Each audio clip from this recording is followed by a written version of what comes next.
탈착식 배터리를 탑재한 스마트폰을 사용하던 그 시절, 보조 배터리라는 개념은 상당히 생소할 따름이었죠. 지금은 어떻습니까? 이런 보조 배터리, 저런 보조 배터리, 마이너 업체, 메이저 브랜드 상관없이 모두가 대보조 배터리 시대를 맞이한 지금, 중국의 베이스어스가 20,000mAh짜리 배터리 일명 블레이드를 출시했습니다. 20,000mAh 보조 배터리 많죠? 얘는 뭐가 다를까요? 100W 출력을 지원하고 노트북 충전, 4개의 아웃풋 포트, 출력 현황을 보여주는 디스플레이까지. 오늘은 이 제품을 통해서 태블릿, 노트북, 그리고 이 스마트폰인지 태블릿인지 애매한 갤럭시 Z 폴드 3까지 충전시켜보고 시간은 얼마나 소요되는지도 알아보겠습니다. 언박싱부터 해보겠습니다. 이 제품 베이스어스의 블레이드라는 제품입니다. 중국에서 물 건너왔고요. 알리익스프레스에서 쿠폰 적용가별로 74,000원에서 76,000원대. 보조 배터리 치고 꽤 가격이 있는 편이죠. 가격이 가격인 만큼 박스도 꽤나 묵직합니다. 제품이 가운데 천에 감싸져서 들어가 있네요. 그리고 케이스가 있는데요, 약간 스웨이드 재질. 개인적으로 케이스 주는 보조 배터리는 이번에 처음 봅니다. 100W까지 쏴줄 수 있는 USB C2C 케이블이 있고요. 보증서, 설명서, 스티커 등등 외에는 뭐 딴 건 없네요. 전면에 유광으로 반짝반짝하는 이 부분, 충전 상태를 확인할 수 있는 디스플레이가 있는 위치입니다.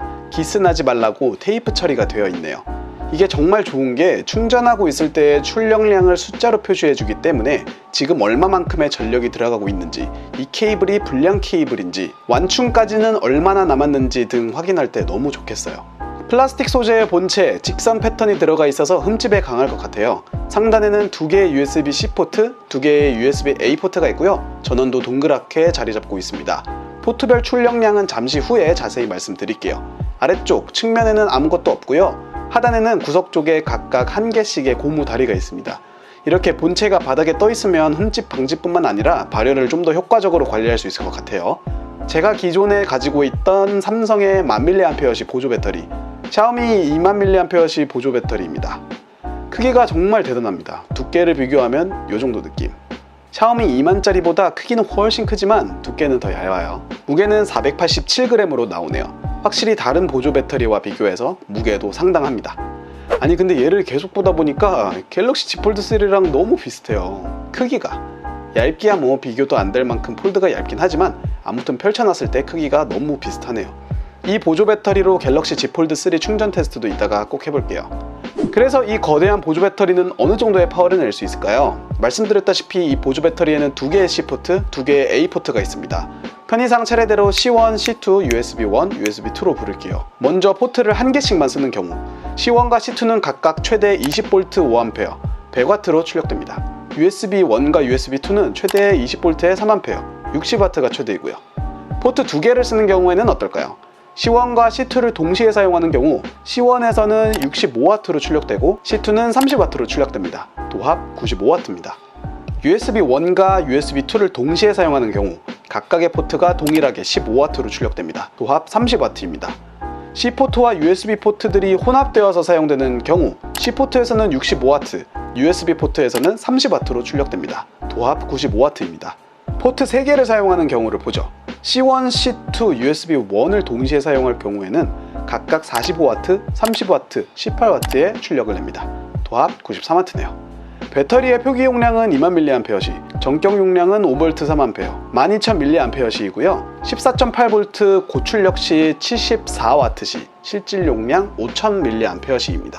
용량이 2만으로 적혀있지만 고출력 시에는 실질적 용량이 비례해서 줄어든다는 점 꼭 참고하세요. 이후 테스트에서도 이 점을 바로 확인하실 수 있습니다. 제품, 외관, 숫자상의 스펙 여기저기 살펴봤으니까 이제는 진짜 실력을 봐야겠죠. 기기별 충전 퍼포먼스로 넘어갑니다.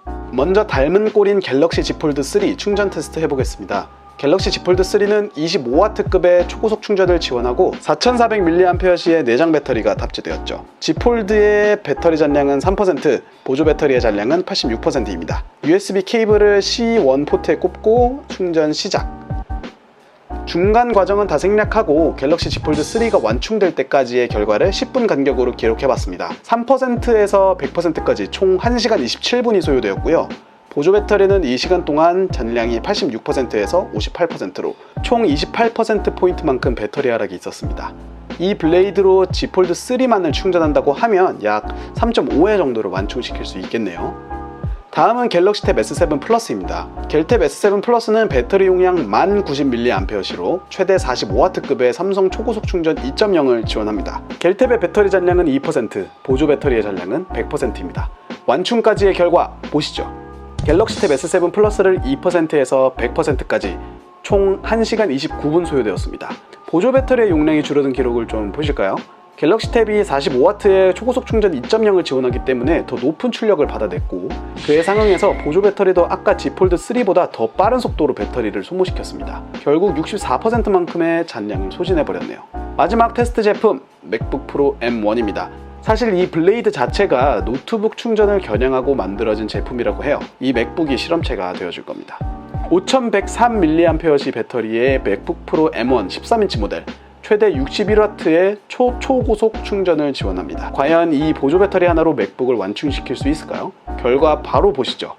1시간 50분 동안 맥북은 배터리 잔량 3%에서 95%까지 충전되었고요. 보조 배터리는 잔량 95%에서 0%로 떨어지면서 완전히 방전되었습니다. 이 보조 배터리가 14.8V로 고출력 시 실질적 용량이 5000mAh인데 맥북 프로 13인치가 5103mAh거든요. 일부 손실 전력을 제외하면 거의 비슷한 수치로 이 등가 교환이 된 것 같습니다. 95%, 95%. 재밌는 결과인 것 같아요. 이 제품은 다른 기기를 충전시켜 주지만 결국은 배터리라는 점, 이 배터리를 역으로 충전시켜주는 작업도 필요하겠죠. 이 작업에는 얼마나 걸릴까요? 역충전 테스트 해보겠습니다. 이 블레이드는 역충전 시 최대 65W의 출력으로 보조 배터리 자체를 충전시킬 수 있습니다. 본 테스트에서는 같은 제조사의 100W 어댑터를 사용해서 최대 출력으로 배터리를 충전시켜 보겠습니다. 지금 블레이드의 배터리 잔량이 4%입니다. 15분 간격으로 충전 추이를 기록해 볼게요. 자, 1시간 20분 만에 4%에서 100%까지 블레이드가 완충되었습니다. 이 블레이드의 자체 용량이 크기 때문에 웬만하면 고출력 어댑터를 이용해서 이 커다란 보조 배터리를 충전시키시면 좋을 것 같습니다. 급한 상황에서라면 30분만 꽂아놔도 40%는 충전시켜 주니까요. 저처럼 다양한 기기들과 함께 출퇴근이나 출장 자주 가시는 분들은 넉넉한 용량으로 무장한 이 베이서스의 20000mAh 블레이드 보조 배터리 이용해 보시는 것도 좋을 것 같습니다. 오늘의 영상은 여기까지입니다. 재밌게 보셨나요? 좋아요와 구독 한 번씩 눌러주시면 정말 감사드리겠습니다. 다음에 더 유익하고 재밌는 리뷰들로 돌아올게요. 쪼모 여기까지입니다.